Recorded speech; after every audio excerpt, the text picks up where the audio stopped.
Hello, my friends. Support the channel by liking, commenting, and subscribing. It helps more than you know.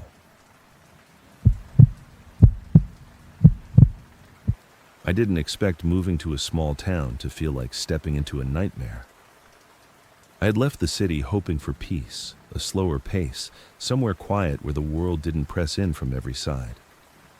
Willow's End seemed perfect. Nestled in the rolling hills of New England, it had the charm of a postcard town.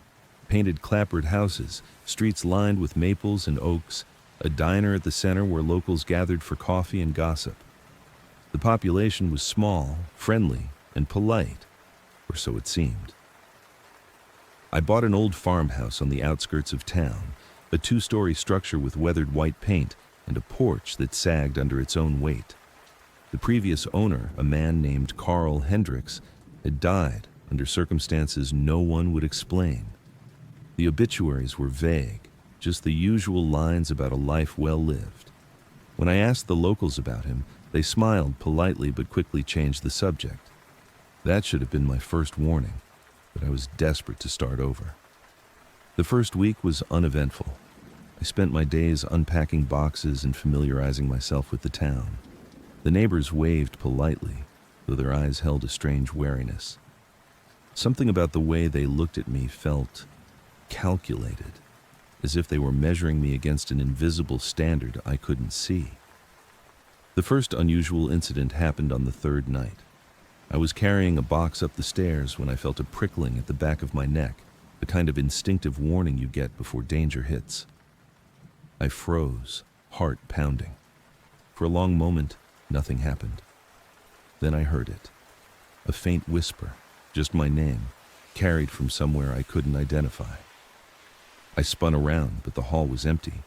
My first thought was that I was imagining it. Exhaustion, stress. It had to be. I tried to shake it off, but the feeling of being watched persisted. Every room I entered seemed to grow colder, the shadows stretching farther than they should. I began noticing small, unsettling things. A chair I was certain I had left in the living room ended up in the hallway. A window I had closed firmly was wide open in the morning. My keys vanished, only to reappear on the kitchen counter where I hadn't left them. Then I found the journal. It was tucked behind a loose floorboard in the attic, bound in cracked leather, pages yellowed with age. The handwriting was cramped, frenzied. At first, it seemed to belong to a man who lived alone and wrote down his daily thoughts. But as I read, the entries became increasingly disturbing. The previous owner wrote about shadows moving independently, whispers in empty rooms, and a sense that the house itself was watching him. They are always watching. In the mirrors, in the corners of the rooms. If I leave the house, they follow. I can feel them in my bed. I can hear them breathe. The town is alive. It knows I cannot escape. I laughed nervously, telling myself it was the ramblings of a lonely man. But that night, I couldn't sleep. I heard my name whispered again, soft and deliberate, coming from the darkness at the far end of the hallway. My heart raced as I gripped the sheets, staring into the shadows. "Who's there?" I called, but the only response was silence. The following days brought more. At first, just glimpses in the corner of my eyes. Tall, thin figures standing where they shouldn't be. Shadows moving against the grain of the light. One evening, I looked out the window and saw a figure standing at the edge of the yard, completely still, watching. Its face was a black void. I shut the curtains, but I could feel it, patient and waiting. I tried leaving. I packed my car and drove out of Willow's End, thinking distance would break its hold on me. But something always stopped me. The roads would twist unnaturally, fog would roll in thick enough to swallow my headlights, shadows would flit across the tree line, always just beyond the reach of the light. Once, I saw the black figure in my rearview mirror, seated in the back seat. I slammed the brakes and spun around. Empty car, nothing. But I knew it had been there. The townspeople were of no help. When I asked about Carl Hendricks or the house, their faces would tighten, eyes darting to the floor. One librarian, Mrs. Keaton, whispered to me in the quiet stacks of her shop, "Some of us are marked. Once the town sees you, it never lets you go. You can leave, but it follows. It watches. It waits. I started seeing it everywhere, on the streets, in the woods, even through my peripheral vision when I ran errands in the nearest city. It didn't matter how far I went. I could feel the weight of it, patient, relentless. I began barricading doors at night, keeping lights on, leaving the television running for background noise, anything to feel safe. But the house wasn't satisfied with fear alone. It wanted me. One night, determined to confront it, I stayed awake, waiting. At exactly 3:15 a.m., the house changed. Shadows pooled in the corners, thick and black, moving against the flow of light. A figure emerged from the wall, a tall, thin thing, limbs bent unnaturally, face featureless except for faint glowing red eyes. "You shouldn't be here," it said. The voice was in my head and around me at once. I didn't know," I stammered. "You belong," it said. The words pressed into my mind like ice. The house, the town, was alive, and it had claimed me. The days that followed were unbearable. I could barely sleep. Whispers became voices, calling my name in languages I didn't understand but felt in my bones. Shadows stepped out into the light, reaching for me. I barricaded myself in the house, but it didn't matter. The walls pulsed with a presence that made me dizzy, nauseous, desperate. I stopped leaving. I stopped answering the phone. I existed only to survive another day in that house. I returned to the attic repeatedly, drawn there against my will. The journal seemed alive, pages flipping as though an unseen hand guided them. I read passages I hadn't seen before, warnings Leonard hadn't dared to speak aloud. They feed on fear. They are patient. Do not look them in the eyes. Do not speak their name. If they see your soul, it is theirs forever. And then I saw it, standing in the corner of the attic, black and featureless, yet familiar. It was inside my mind, twisting thoughts, invading dreams. I could not move. I could not scream. I passed out. I woke hours later on the floor, attic empty, sunlight streaming in. I thought it had been a nightmare, but the feeling of being watched was stronger than ever. Leaving Willow's End wasn't enough. The town followed. It didn't need walls, doors, or windows. It found you, tracked you, waited patiently for fear to take root again. I moved far away, renting a small apartment in the city. I thought distance would protect me. It didn't. Shadows follow me still, appearing in corners and reflections in my dreams. Whispers rise from the darkness, calling my name, urging me to return. My sleep is restless, haunted by faceless figures and cold, impossible presences. I see furniture moved when I know I left it, doors open I'm sure I closed. I live with the awareness that Willow's End hasn't let me go, and it never will. The truth is simple, yet terrifying. Small towns like Willow's End don't just hide secrets, they own them. And if the town has seen you, if it has marked you, it doesn't matter where you go. You can run, but it always follows. It waits, patient, inevitable, until one day it claims you. I try to convince myself that this is all in my head, but I know better. Shadows move where they shouldn't. Whispers follow me through every empty street.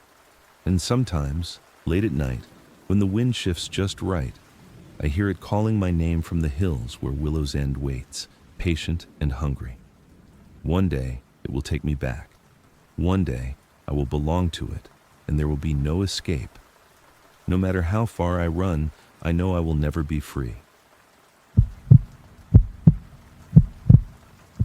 I didn't plan on moving to a small town. I had always been a city person, fast-paced, loud, predictable chaos. But after my breakup, I wanted something different, something peaceful, where I could breathe without feeling like the world was collapsing around me. That's how I ended up in Willow Creek, a town that could barely fit on a map, nestled somewhere in rural Pennsylvania. Population, maybe 1,000. It seemed perfect. The house I bought was old, a 2-story Victorian with faded blue shutters and a wraparound porch that sagged slightly on one side. The previous owner, a man named Leonard Moore, had died under mysterious circumstances, though the obituary didn't explain much. The locals were quiet when I asked about him, their eyes flicking away as if they were afraid even to mention his name. I told myself small towns had secrets. Every place did.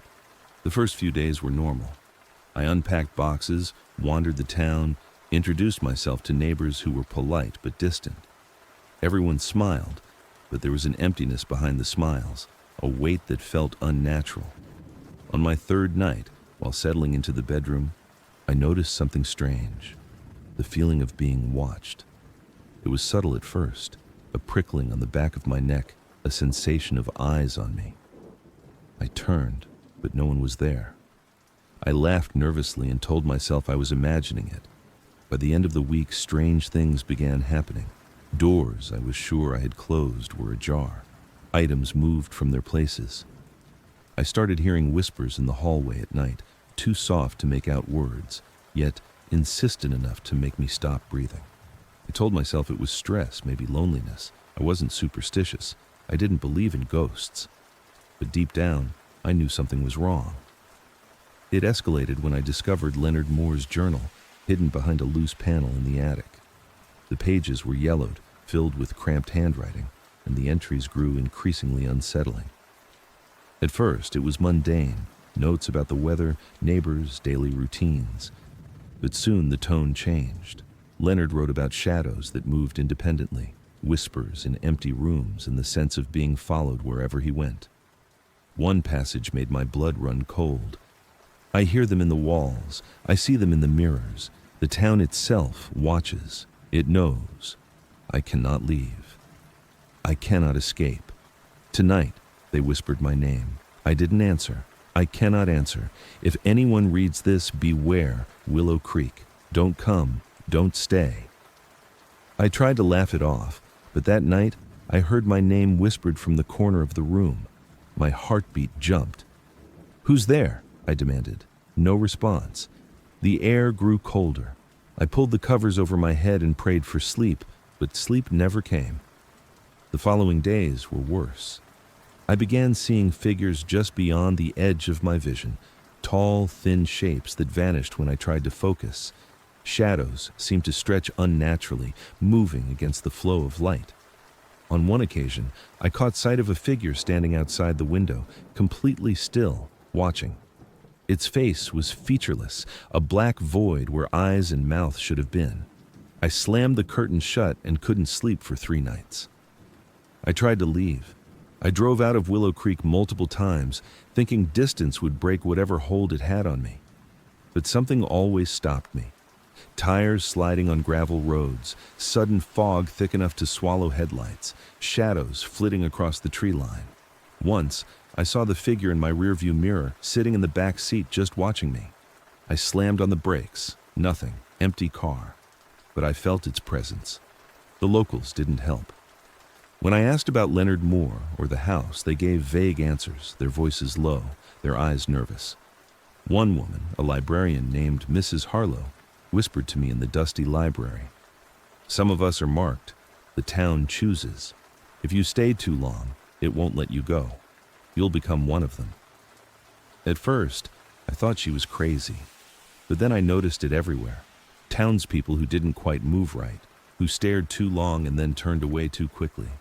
Children playing alone in the streets who never spoke, dogs barking at nothing. The town itself had a rhythm, a heartbeat that seemed to watch me, learning me, anticipating me. One night, I decided to confront it.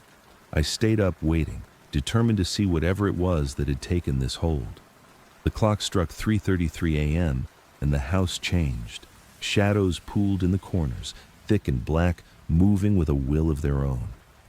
A figure emerged from the wall, tall, impossibly thin, its head tilted inhumanly. It spoke in a voice that was both everywhere and inside my skull. "You shouldn't be here." I didn't know," I stammered, trying to keep my voice steady. "You belong," it said simply. The words were like ice in my veins. I realized then that the house, the town, it wasn't just haunted. It was alive, and it didn't want to let me leave. Days turned into weeks. I couldn't sleep. The whispers became voices, speaking in languages I didn't understand but felt in my bones. The shadows grew bolder, stepping out into the light, reaching for me. I barricaded myself in the house, but it didn't matter. The walls themselves pulsed with a presence that made me dizzy, nauseous. I stopped going into town. I stopped answering the phone. I existed only in that house, a prisoner of something I couldn't see or fight. One evening I found myself in the attic again, drawn there like a moth to flame. The journal lay open, pages turning as if by an unseen hand. I read passages I hadn't seen before, warnings Leonard hadn't dared to speak aloud. They are patient. They wait for fear. They feed on it. Do not look them in the eyes. Do not speak their name. If you do, they take you. Once they see your soul, it is theirs forever. I felt eyes on me. I spun around. A figure stood in the corner, black and featureless, yet somehow familiar. I realized with horror that it wasn't just watching, it was inside my mind. Every thought, every fear, it knew. I couldn't move. I couldn't scream. I passed out. I woke hours later on the floor, the attic empty, sunlight streaming through the windows. I thought it had been a nightmare, but the feeling of being watched lingered, stronger than ever. I knew then that leaving Willow Creek wasn't enough. Whatever this town was, it followed you. It didn't need walls or doors. It found you wherever you went. I moved again, far away this time, but the shadows came with me. The whispers haunt me every night, even in the city, even in the sunlight. I see figures in the corners of my vision, tall and thin, their faces black voids, waiting. Sometimes I wake to find furniture moved, doors open that I know I closed, shadows lingering too long in the hallways. I realized the truth too late. Small towns like Willow Creek don't just hide secrets, they hold them, they keep them. And if you're marked, if you've been seen, there is no escape. You can run, but you cannot hide. The town watches. It waits. And eventually, it will take you. I live now in constant vigilance. I've learned the patterns, the signs, how to avoid the worst of it, but I know it's only a matter of time. The shadows are patient. They always win. And sometimes, late at night, I hear my name whispered on the wind, carried from the hills where Willow Creek waits, calling me back to a place that never lets go. No matter how far I run, I know I'll never be free. I never considered myself a superstitious person. I grew up in the suburbs, the kind of place where the scariest thing you encountered was your neighbor's dog barking at night. That all changed the day I moved to Ashford, a small town tucked into the mountains of New England. At first, it seemed idyllic. Quaint streets lined with maple trees, cozy brick houses, and a population that barely exceeded 1,000 people. The kind of place where people waved at you from their front porches and knew your name before you even met them. I bought an old Victorian house on the outskirts of town, a rambling structure with peeling white paint and a creaky porch that moaned under your weight. The previous owner, an elderly man named George Whitaker, had passed away, and the town seemed almost eager to pass the house off. He had lived there alone for decades, they said, and aside from that, no one really knew much about him. The first few days were uneventful. I spent my mornings unpacking boxes and exploring the small, quiet streets, enjoying the sense of calm I had longed for. The locals were polite, if reserved, but there was something in the air that I couldn't quite place. It wasn't fear exactly, more like an unspoken tension, as if the town itself was holding its breath. It started with small things. The house creaked at odd hours, though I had checked every floorboard and rafter. Doors I was certain I had closed were open in the morning. I chalked it up to the house settling, old plumbing, maybe my imagination, but the sense of being watched grew impossible to ignore. I would walk through the rooms and feel eyes on me, and when I turned, no one was there. Then I found George Whitaker's journal. It was tucked into a drawer in his old writing desk, leather-bound, brittle, and yellowed with age. At first it seemed like the musings of an old man, a record of mundane daily routines. But as I read further, a pattern emerged, something deeply disturbing. George wrote about shadows that moved on their own, whispering voices that called his name, and cold figures that watched him from the corners of the room. The entries became more frantic over time. They are everywhere. I see them in the mirror, standing behind me when I wake. I hear them outside my windows, scratching at the walls, whispering secrets they want me to know. I cannot sleep.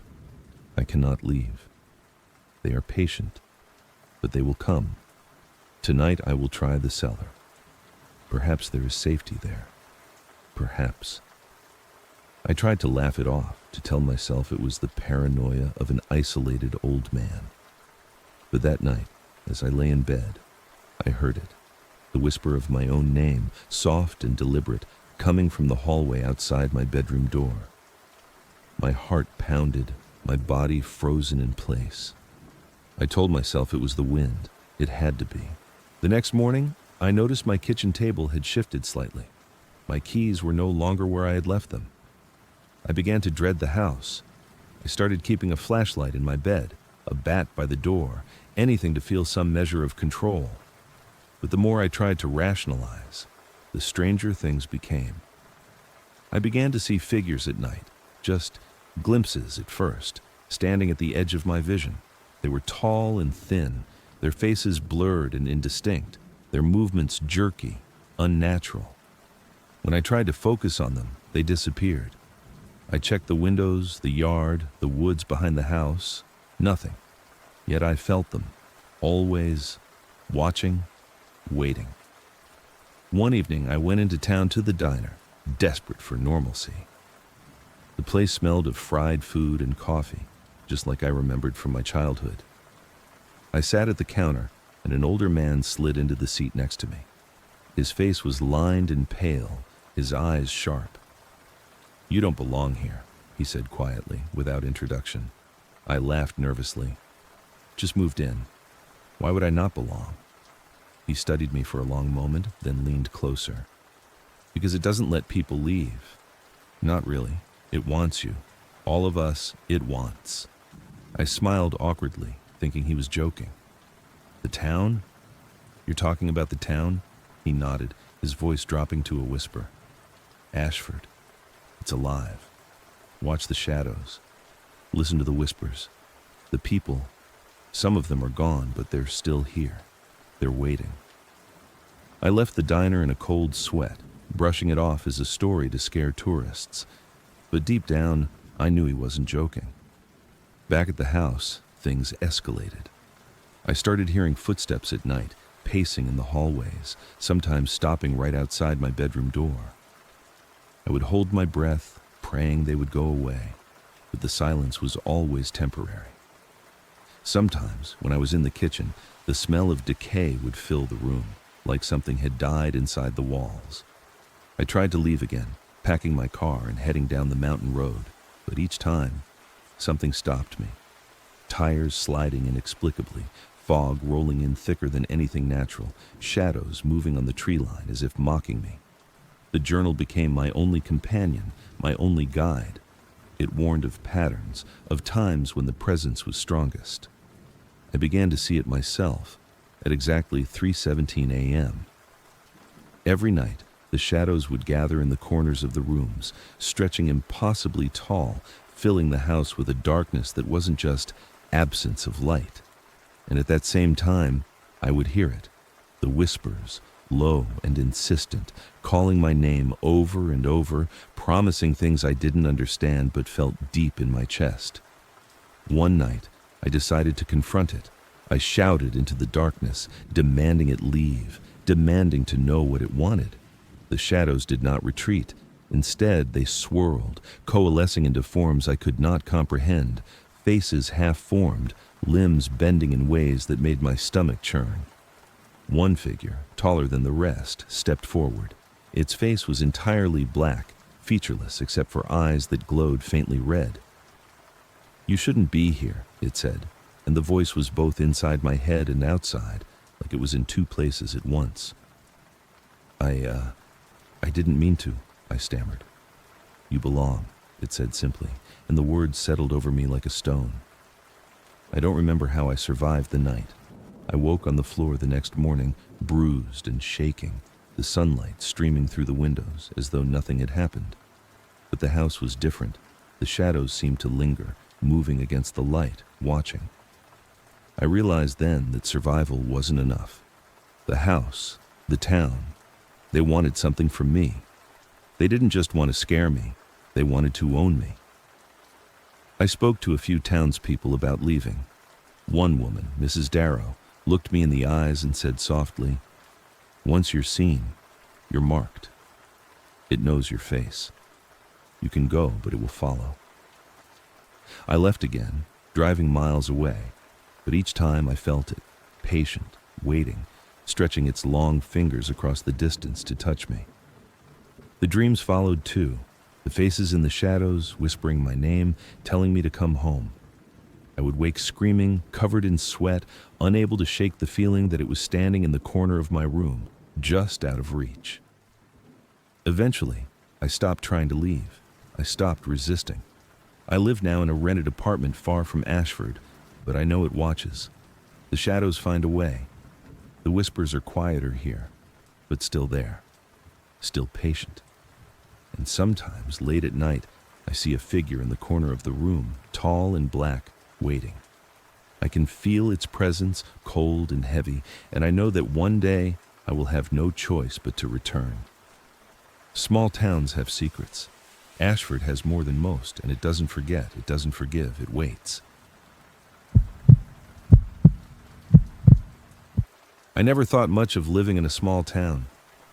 It was one of those places where everybody knew everybody, where the streets were lined with faded clapboard houses, and the local diner had been the same since the 1950s. I moved to Maplewood for peace, for the kind of quiet life that city kids dream about when they're drowning in traffic and sirens. At first, it was everything I imagined. Friendly neighbors, kids riding bikes in the streets, and an almost eerie sense of safety. But the thing about small towns is that they hide things. Things that can't be explained. Things that, once you see them, you can't unsee. It started the first week I moved in. I was unpacking boxes in my new house, a rickety two-story affair with creaking floorboards and peeling wallpaper, when I first noticed it, the feeling that someone was watching. At first, I blamed the moving stress, the exhaustion of driving across 3 states with my life stuffed into a U-Haul. But the feeling didn't fade. It got stronger, sharper, like a needle pressing into the back of my neck. Every time I looked out the window, nothing was there. Yet, when I turned away, I could feel it, impossibly close, like someone was standing just behind me. I tried to ignore it. I busied myself with unpacking, setting up my kitchen, and decorating my bedroom.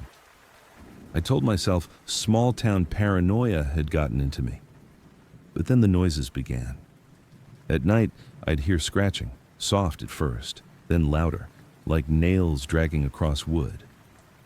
I checked the walls, the attic, even under the floorboards, but found nothing. The townspeople were polite, too polite. Sometimes I'd catch them staring as I drove through the streets, their faces blank, expressionless, before they turned away. I chalked that up to moving into a place where I was the outsider. The real horror began when I discovered the journal. It was hidden behind a loose panel in the attic, a tattered, leather-bound book with brittle pages filled with cramped, frantic handwriting. I couldn't stop reading. It belonged to the previous owner, a man named Harold Bennett. At first, it seemed like a diary, the ramblings of a lonely man. But the entries grew darker, more disturbing. Harold wrote about shadows moving in the corners of his eyes, about whispering voices that called his name at night, about doors that wouldn't stay closed and windows that opened on their own. One entry chilled me more than the rest. I tried to leave, but the town won't let me. Something here feeds on fear. It's alive, and it knows everything. I hear it breathing at night. I hear it calling my name. I know it's watching. Tonight it's in my room. I think I can feel it crawling under my skin. If anyone reads this, don't stay here. Don't stay. I laughed nervously and tried to dismiss it. Ghost stories, I thought. But that night, as I lay in bed, I heard my name whispered. Not in a voice like mine or anyone I knew, but in a guttural, rasping hiss that seemed to come from inside the room, from the very walls themselves. I froze. My heart pounded so hard I thought it would burst through my chest. I wanted to run, to flee back to the city, but something held me there, as if my feet were rooted to the floor. The whisper came again, louder this time, closer, almost in my ear. "John." I bolted upright, only to see nothing. The room was empty, the windows shut, the shadows long but ordinary. I couldn't sleep for the rest of the night. I didn't even try. The next day, I spoke to the local librarian, Mrs. Calhoun, a tiny woman with sharp eyes and a voice that could cut glass. I asked her about Harold Bennett, about the house, about anything unusual in Maplewood. She hesitated, her eyes flicking to the floor, and then she said carefully, "People leave here when the shadows get too close. They don't always come back." I didn't understand at first. I thought it was a metaphor, small-town superstition, the kind of story towns tell to scare newcomers. But I started noticing things that couldn't be explained. On my morning walks, I'd see figures at the edge of the woods, standing just beyond the tree line, motionless, watching. They weren't people, not exactly. Their shapes were wrong, too tall, too thin, their heads too large, faces smudged like wet charcoal. I'd blink, and they'd vanish. At night, the shadows would stretch across the floor, crawling up walls, forming shapes that shouldn't exist. I tried to leave. I really did. I packed my car and drove out of Maplewood, the tires crunching on gravel roads as the sun sank low on the horizon. I felt relief, a sense of freedom, until I looked in the rearview mirror. A figure was in my back seat, tall and dark, its face featureless except for a single pair of glowing eyes. I slammed the brakes and spun around. The seat was empty, but I could feel it, still there, still watching. I returned home, defeated, terrified, unable to escape. I started keeping the lights on constantly, leaving the television running, anything to keep the darkness at bay. But it was no use. The whispers grew louder, insistent, forming words I couldn't understand but felt in my bones. Stay, don't leave. It belongs to us now. One night, I woke to find the house rearranged. My furniture was not where I left it, doors open to rooms that didn't exist, and the walls bled shadow. I was shaking, whispering to myself that it was impossible, that I must be dreaming. But when I looked in the mirror, I didn't see myself. I saw Harold Bennett, or a grotesque mockery of him, screaming silently, eyes wide with terror, mouth moving but no sound coming out. I left the house that night and drove to the edge of town. Maplewood was empty, silent, almost too quiet. The streets, the trees, even the wind seemed to hold its breath. And then I saw them. Hundreds of figures standing in the shadows, watching me. Their eyes glowed, their mouths moved in silent screams. They didn't run when I screamed, didn't vanish when I approached. They just waited, patient, inevitable. And in that moment, I realized Maplewood wasn't just haunted. It was alive, it was sentient, and it didn't want me to leave. The next morning, the police found my car abandoned on the outskirts of town. Inside, there were scratches along the doors, as if something had tried to claw its way in. My wallet and phone were gone. Nobody could explain it. Nobody seemed surprised. When I asked about Maplewood, they told me it was a quiet town, safe, a good place to live. The same answers I'd heard before, the same calm smiles, hiding something terrible. I found another place to stay, far from Maplewood, but the nightmares followed me. I wake up in the middle of the night, drenched in sweat, hearing whispers in the dark, seeing shadows twist in the corners of my bedroom. And sometimes, when I look in the mirror, I see something else behind me, tall dark, watching, waiting. I can feel it, patient and unyielding, and I know that one day I'll have no choice but to return, or it will come for me, wherever I go, because small towns have secrets, and some of them don't let you leave. If you're still here, you're brave. Support the channel with a like, comment, and subscription.